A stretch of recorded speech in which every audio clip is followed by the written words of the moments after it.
वर्ग मोर्चा का ये प्रथम राज्य स्तरीय सम्मेलन आज आयोजित किया जा रहा है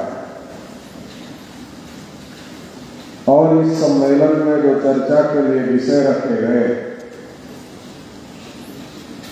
उसमें एक विषय है कि ओबीसी की जाति आधारित जनगणना कराने से रोकना, परंतु हिंदू पहचान देकर उनके संवैधानिक अधिकारों पर डाका डालना ब्राह्मणवादी षड्यंत्र है, गंभीर चिंता। इसी के साथ दूसरा विषय रखा गया है, गुलाम भारत में 1931 की जनगणना के अनुसार 52% ओबीसी की आबादी थी।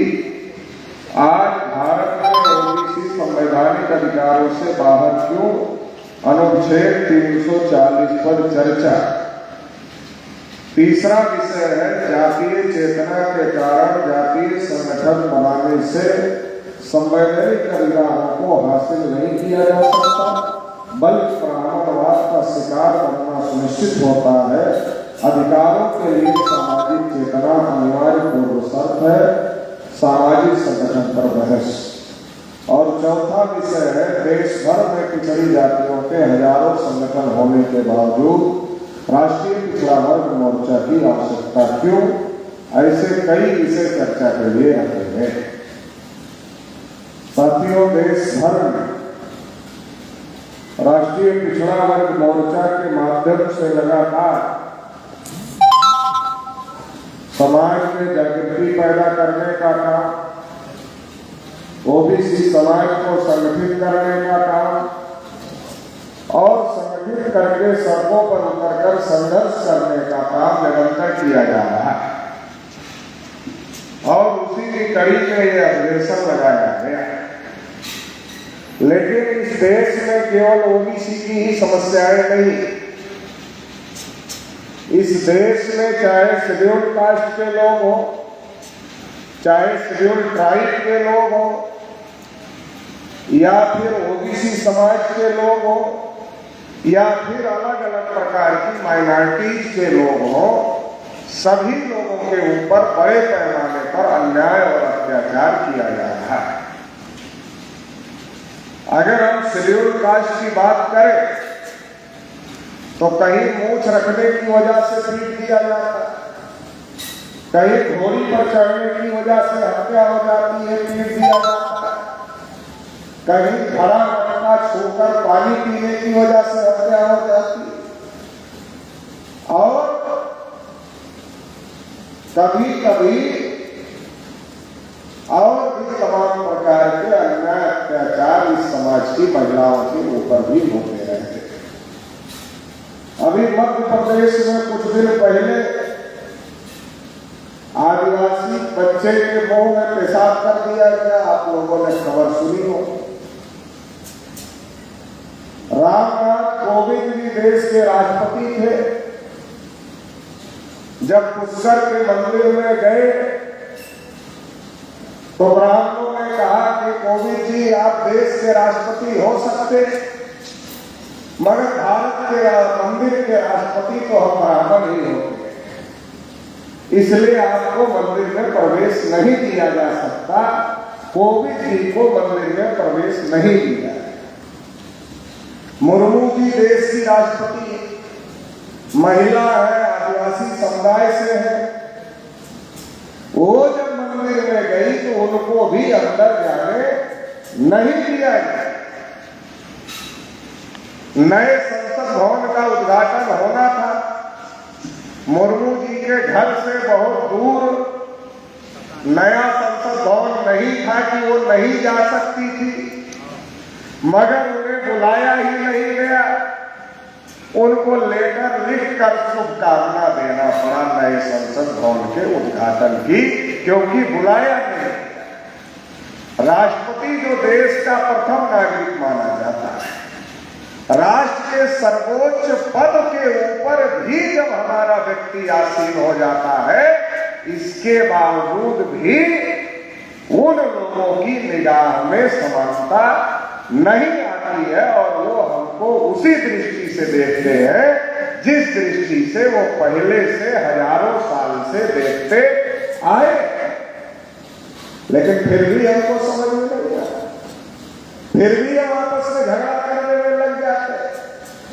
अभी जैसे छत्तीसगढ़ में डिलिस्टिंग का मामला चलाया गया, कौन लोग चला रहे? वही लोग न चला रहे हैं जिन्होंने इस देश में शेड्यूल कास्ट के लोगों को अछूत बनाया, शेड्यूल ट्राइब के लोगों को जंगलों में रहने के लिए मजबूर किया, ओबीसी के लोगों को शूद्र बनाया। वही लोग तो डिलिस्टिंग का मामला चला रहे हैं। आपके ही भाई जो किसी दूसरे धर्म में चले, उनसे आपको ही लड़ाने का काम किया जाए, और आपको लग रहा है कि इससे आपको बहुत कुछ मिल जाए। अरे धर्म बदलने से बात थोड़ी बदलता है, धर्म बदलने से बात बदलता है क्या? धर्म बदलने से बात नहीं बदलता, भाई भाई ही रहना है, चाहे जितना धर्म बदले। और भाई का प्रेम भी उतना ही रहना चाहिए, लेकिन ये रहने नहीं दिया जा रहा है, और आदिवासी को आदिवासी से ही लड़ाने का षड्यंत्र किया जाता है।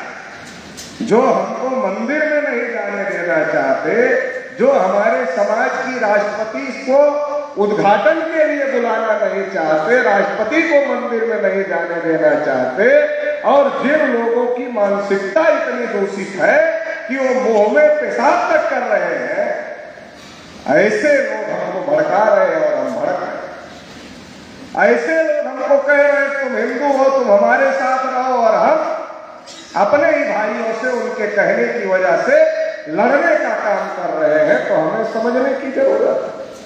आदिवासियों में भी लड़ाई पैदा कर दी, ऐसे ही शेड्यूल कास्ट के अंदर भी लड़ाई पैदा कर दिया, ऐसे ही ओबीसी समाज के अंदर भी तमाम प्रकार की लड़ाई पैदा करने का काम ये लोग कर रहे हैं। ये तो हर समाज के अंदर लड़ाई पैदा करने का काम कर रहे हैं, फिर एक समाज को दूसरे समाज से लड़ाने का भी काम लगातार कर रहे हैं कि ओबीसी और एससी में लड़ाई कैसे हो जाए, एससी और एसटी में लड़ाई कैसे हो जाए, ओबीसी एससी एसटी मिलकर या तो मुसलमान से लड़े, या तो सिख से लड़े, या तो ईसाई से लड़े, ये कैसे लड़े? इसके लिए देश में कुछ बदमाश टाइप के लोग दिन रात कार्यक्रम में लगे हुए हैं, दिन रात इस काम में लगे हुए हैं। इसलिए हम लोगों को इससे सतर्क रहने की जरूरत है, इससे बचने की जरूरत है।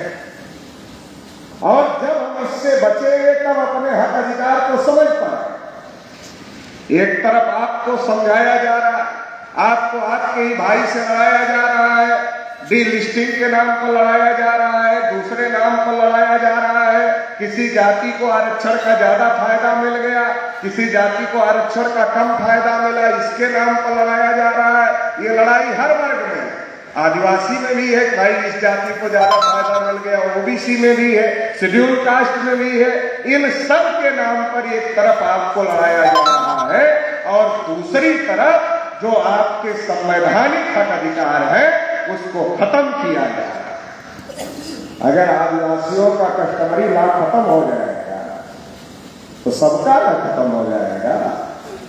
और जो आपको समझा रहे हैं कि आप अपने ही भाई से लड़ो, आरएसएस से लड़ो, उन्हीं की ना सरकार है, वही तो यूसीसी लाकर इसको खत्म करना चाहते हैं, और वही आपको आपके भाई से लड़ाने में लगे, और आप लड़ने में भी लगे हुए।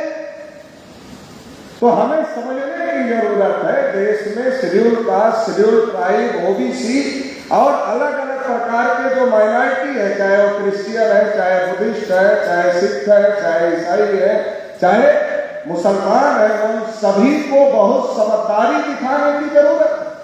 क्योंकि आज के समय में जो देश के हालात, जो देश की परिस्थितियां हैं, बहुत अच्छी नहीं, इसलिए बहुत समझदारी से काम लेने की जरूरत है, बहुत समझदारी से बातों को समझने की जरूरत है, और बहुत समझदारी से बातों को समझकर संघर्ष करने की जरूरत है। तब जाकर हम अपने अधिकार बचा पाएंगे और अपने अधिकार ले पाएंगे। नहीं तो ये हो नहीं पाएगा। इसलिए समझना जरूरी है। सबसे पहले तो एक बात समझना बहुत ज्यादा जरूरी है। क्या बात समझना जरूरी? हम आपस में नहीं लड़ेंगे। हम आपस में नहीं लड़ेंगे। क्यों नहीं लड़ेंगे? इसलिए नहीं लड़ेंगे कि आपस में लड़ने से हम ही कमजोर होंगे, हमारा कोई फायदा होने वाला नहीं। अगर आदिवासी से लड़े तो क्या फायदा? शेड्यूल कास्ट से लड़े तो क्या फायदा हो जाए? ओबीसी से लड़े तो क्या फायदा हो जाए? ओबीसी शेड्यूल कास्ट से लड़े तो क्या फायदा हो जाएगा? जब शेड्यूल कास्ट का भी कोटा पूरा नहीं हुआ, ओबीसी को भी कुछ नहीं मिला, तो अगर शेड्यूल कास्ट ओबीसी से लड़ लेगा तो उसको क्या मिल जाए? अगर ओबीसी शेड्यूल कास्ट से लड़ ले जाएगा तो उसको क्या मिल जाएगा? जब उसके पास भी कुछ नहीं, उसके पास भी कुछ नहीं। अगर हम आदिवासी से लड़ रहे ओबीसी या एससी के लोग, तो हमें क्या मिल जाएगा जब उन्हीं के पास कुछ नहीं? अगर आदिवासी हमसे लड़ रहे तो उन्हें क्या मिल जाएगा जब हमारे पास कुछ नहीं? और अगर हम क्रिश्चियन से लड़ रहे तो जब उनके पास कुछ नहीं, शासन सत्ता नहीं, तो हमें क्या मिल जाए? अगर हम मुसलमान से लड़ रहे उनके पास कुछ नहीं, तो हमें क्या मिल जाए? तो हमें ये समझने की जरूरत है कि लड़ने में हमारा फायदा नहीं है, जो लड़ाई लगा रहे हैं उनका फायदा है, हमारा कोई फायदा नहीं है। ये बात समझने की जरूरत है। अब आप कहोगे कि आपस में नहीं लड़ेंगे तो किस बात के लिए लड़ेंगे? लड़ना तो पड़ेगा। तो लड़ना तो पड़ेगा। आपस में नहीं लड़ेंगे, अपने हक अधिकार के लिए लड़ेंगे। जो हक अधिकार हमारे संविधान में लिखे गए हैं मगर हमें नहीं मिल रहे हैं, उसके लिए लड़ेंगे। जैसे संविधान में लिखा गया, जिस इलाके में आदिवासी रहते हैं वहां के जल पर, वहां के जंगल पर, वहां के जमीन पर आदिवासियों का अधिकार है। मगर मिल रहा क्या? मिल तो नहीं रहा। लिखा तो है तो मिल क्यों नहीं रहा? अगर इसके लिए लड़ो तो आदिवासी तो बहुत अमीर आदमी हो जाएगा, क्योंकि जिस इलाके में आदिवासी रहते हैं वहां जमीन के नीचे तो धातु है, जमीन के नीचे खनिज है, जमीन के नीचे सारी बहुमूल्य चीजें पड़ी हुई हैं, लेकिन क्या उसका फायदा मिल रहा आदिवासियों को? क्या? और आदिवासियों को अगर मिल रहा होता तो आदिवासी इतना गरीब कैसे होते? जल, जंगल, जमीन सब पर आदिवासियों का अधिकार है। मैं अभी कल सोनभद्र के जंगल में था तो आदिवासियों ने बताया कि वन विभाग वालों ने हमारे ऊपर मुकदमा कर दिया। तो देश भर में आदिवासियों को परेशान किया जाए, कभी पर्यावरण संरक्षण के नाम पर, कभी औद्योगिकरण के नाम पर, और तमाम प्रकार से देश भर में आदिवासियों को परेशान किया जाए। और आदिवासियों को क्या कहा जाता? नहीं तुम हिंदू बन जाओ, ईसाइयों से लड़ो। तुम्हारे ही भाई जो क्रिश्चियन हो गए, तुम हिंदू बनकर उनसे लड़ो। और तुम्हारे जमीन के नीचे जो बहुमूल्य धातुएं हैं और जमीन के ऊपर जो बहुमूल्य जंगल है और जल है, तुम्हारी जो बहुमूल्य जमीन है, उसे वो छीनने की तैयारी, वो उद्योगपतियों को देने की तैयारी कर रहे हैं। तुम उसकी लड़ाई ना लड़ो, तुम तुम्हारे ही भाई जो ईसाई हो गए उनसे लड़ो। ये षड्यंत्र देश में कौन कर रहा है, ये समझने की जरूरत है। इसी प्रकार से ओबीसी को भी कहा जाता है। हम ओबीसी के लोग कोई पीछे तो नहीं, 75 साल से लग रहे हैं मुसलमानों से। मुसलमान कौन है देश में? अरब ईरान से जो आए थे वो तो चले गए, या तो मर खपते खत्म हो गए, या तो बचे खुचे अवशेष हैं। लेकिन भारत में मुसलमान कौन है? हमसे ही जो धर्म परिवर्तित हो गए, एससी से हो गए, एसटी से हो गए, ओबीसी से हो गए, मतलब यही के हैं, हमारे ही भाई बन गए। तो हम भी तो उन्हीं से लड़ रहे हैं। और जिन्होंने हमको हक अधिकार नहीं दिया और 75 साल से हमारा हक अधिकार रोक कर रखा हुआ है, वो हमको दिन रात समझाते हैं मुसलमान से लड़ो, ईसाई से लड़ो, मुसलमान से लड़ो, ईसाई से लड़ो, सिख से लड़ो। तो हमें समझना है लड़ तो हम 75 साल से रहे हैं मगर हमारा कोई फायदा नहीं हो रहा है, क्योंकि हम लड़ने वाले हैं, लड़ाने वाला कोई और है। और फायदा किसका हो रहा है? जो लड़ाने वाला है वो फायदा उठा रहा है और हम लड़ने वालों का कोई फायदा नहीं हो रहा है। तो ये बात समझने की जरूरत और समझकर इस लड़ाई को लड़ने की जरूरत है। देश में ओबीसी, एससी, एसटी और माइनॉरिटी के लोग, ये सभी अधिकार वंचित लोग हैं। तो इन लोगों को समझदारी के साथ एकजुट होकर लड़ाई लड़ने की जरूरत है। साथियों, देश में आजादी को 75 साल हो गए और 75 साल की आजादी पर आजादी का अमृत उत्सव मनाया जा रहा है। कहा जा रहा है कि देश में अमृत काल चल रहा है।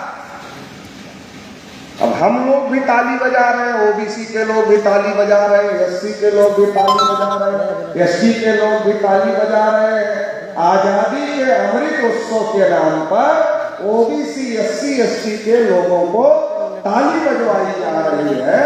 तो आजादी के अमृत उत्सव का मतलब क्या है? क्या हम लोग जानते? आजादी के अमृत उत्सव का मतलब है कि आजादी से कुछ अमृत निकला, आजादी से कुछ अमृत निकला होगा।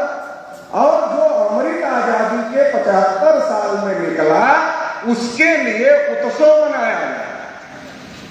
उत्सव का आयोजन कौन कर रहा है? जिन्होंने अमृत का फायदा उठाया, ये उत्सव का आयोजन कर रहे हैं। और ताली बजाने का काम कौन कर रहा है? जिसको पता ही नहीं क्या अमृत निकला, अमृत में हमें भी कुछ मिला कि नहीं मिला, जिनको कुछ पता ही नहीं है, वो ताली बजाने वाली जमात में शामिल हो गए। और जो अमृत पर कब्जा किए हुए हैं, वो ताली बजवा रहे हैं, हम बजा रहे हैं और मजे वो मार रहे हैं। आजादी की लड़ाई सबने मिलकर लड़ी, लेकिन आजादी की मलाई 3.5% के ब्राह्मण खा रहे हैं। सबको आजादी की मलाई नहीं मिली। आजादी की लड़ाई सब लोगों ने लड़ी, आजादी की मलाई सब लोगों को नहीं मिल रही है, मगर उत्सव में सबको शामिल किया जा रहा है। तो सोचो कि जो आजादी का अमृत निकला, उसमें ओबीसी को कितना अमृत मिला, एससी को कितना अमृत मिला, एसटी को कितना अमृत मिला।